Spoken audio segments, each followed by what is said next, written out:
అమరావతి నగరాన్ని ఒక అద్భుతమైన నీలి హరిత నగరంగా తీర్చిదిద్దడానికి అమరావతి అభివృద్ధి సంస్థ కృషి చేస్తుంది. ప్రధానంగా నగరంలో విస్తరిస్తున్న 34 ట్రంక్ రోడ్లకి రోడ్ సైడ్ ప్లాంటేషన్ కానీ, అలాగే బఫర్ జోన్లో 2 వరుసల్లో చెట్లను నాటడం కానీ, అలాగే ఈ రోడ్లకి మధ్యలో ఉన్న సెంట్రల్ మీడియన్స్లో అందంగా మనం ఒక నగరవనాన్నంలాగా తీర్చిదిద్దడానికి ప్రణాళిక సిద్ధం చేసింది. ఇందులో భాగంగా ప్రధానంగా మన ప్రాంతానికి అనుకూలమైన, అలాగే మంచి ఇక్కడ సస్టైనబిలిటీ ఉండే చెట్లను మాత్రమే సెలెక్ట్ చేసుకోవడం జరుగుతుంది. అలాగే బ్రాడ్ లీవ్స్ కానీ, ఎక్కువగా ఆక్సిజన్ ఇచ్చేది, అలాగే కార్బన్ సీక్వెన్సింగ్ తీసుకునే ఈ చెట్లను మాత్రమే సెలెక్ట్ చేసినందువల్ల సందర్శించే వాళ్ళకి, ఈ నగరంలో నివాసించే వాళ్ళందరికీ కూడా ఒక మంచి ఆహ్లాదకరమైన ఒక రిఫ్రెష్మెంట్ అండ్ వాతావరణాన్ని కృషి చేయడానికి ప్రయత్నిస్తుంది. ఇలా కనుక విస్తరించినట్లయితే రేపు రాబోయే కాలంలో మంచి క్లైమేట్ చేంజ్ కూడా వచ్చేసి మనకి ఒక ఉష్ణోగ్రతలను కూడా నియంత్రణలో ఉంచడానికి కూడా ఇవన్నీ ఉపయోగపడతాయి. ఇంతేకాకుండా మనం ఈ నగరంలో ప్రధానంగా కొన్ని పబ్లిక్ రిక్రియేషన్ పార్క్స్ అనేసి కొన్ని డెవలప్ చేయడానికి ప్రయత్నిస్తుంది.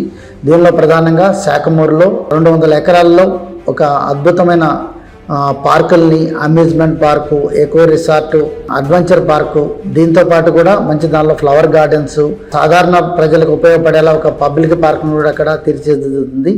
ఇవన్నీ కూడా మనకి త్వరలో పనులు మనకి ప్రారంభించడానికి ప్రయత్నిస్తున్నాము.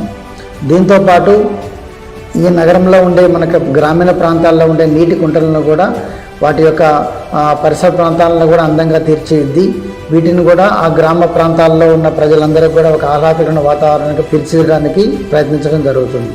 దీంతో పాటు మొత్తం మనకు నగరాన్ని ఒక బయోడైవర్సిటీ పార్క్గా తీర్చిదిద్దడానికి ప్రధానంగా కురగల్లులో ఒక 50 ఎకరాల విస్తీర్ణంలో బయోడైవర్సిటీ పార్కు, 50 ఎకరాల విస్తీర్ణ బొటానికల్ గార్డెన్ కూడా ప్రత్యేకంగా మనము అభివృద్ధి చేయడానికి ప్రణాళిక సిద్ధం చేసింది.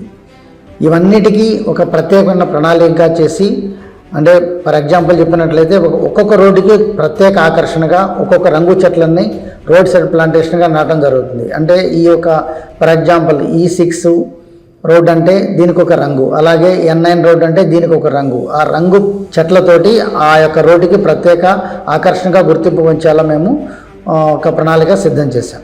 దీంతో పాటు ఇవన్నీ అభివృద్ధి చేసిన తర్వాత మనకి ఆధునిక టెక్నాలజీ ఉపయోగించేసేసి వీటన్నిటిని కూడా మనం ఎలాగైతే ఈ మెయింటెనెన్స్ వర్క్లో కూడా మనకి యాంత్రీకరణ చేపట్టడం జరుగుతుంది. దీంతోపాటు మనకి కొత్త టెక్నాలజీ తోటి కొత్తగా ఇవన్నిటి కూడా ఈ మొక్కలన్నీ బాగా పెరగటం కోసం మనం ఘనజీవామృతము అంటే ఏదైతే సేంద్రియ ఎరువులు, సేంద్రియ రసాయనాలు మాత్రమే ఉపయోగించేసి ఈ మొక్కలు బాగా పెరగడానికి, ఈ మొక్కలకు వచ్చే చీడపీడలు నివారించడానికి కూడా అంతా సేంద్రియ పద్ధతుల్లోనే ఇవన్నీ కూడా మేము చేస్తున్నాము. మనకి ఈ మంచి పూలు రావడానికి కానీ, మంచి గ్రోత్ కానీ, ఏదైతే మనకు అందమైన వీటన్నిటిని కూడా పెంచాలనుకుంటున్నా వీటన్నిటి కూడా సేంద్రియ పద్ధతులను అవలంబించి, అలాగే మనకి వాటరింగ్ కూడా మనకి డ్రిప్ టెక్నాలజీ ద్వారా వీటన్నిటికీ నీరు ఇవ్వడానికి ప్రయత్నిస్తున్నాము. ఎక్కడెక్కడైతే మనకి పెద్ద చెట్లు ఉన్నాయో, పెద్ద పార్కులు ఉన్నాయో వీటిలన్నింటిలో స్ప్రింక్లర్స్, రెయిన్ గన్స్ కూడా వాడేసేసి మనకి దీంతోపాటు మనకు ఒక రెయిన్ ఫారెస్ట్ కూడా శాఖమూరు పార్కులో డెవలప్ చేయడానికి ప్రయత్నిస్తున్నాము. ఈ రెయిన్ ఫారెస్ట్ ద్వారా కూడా మనకి ఈ నగరాన్ని సందర్శించిన అందరికీ కూడా ఒక మంచి ప్రకృతి సిద్ధమైన ఒక అడవిని కూడా సందర్శించే ఒక అవకాశం కలుగుతుంది. వీటన్నిటిని కూడా మనకి కొత్త టెక్నాలజీ ద్వారా, డ్రిప్ ఇరిగేషన్ ద్వారా, స్ప్రింక్లర్ సిస్టమ్ ద్వారా, రెయిన్ గన్స్ ద్వారా ఇరిగేషన్ ఇవ్వడానికి మేము ప్రయత్నిస్తున్నాం.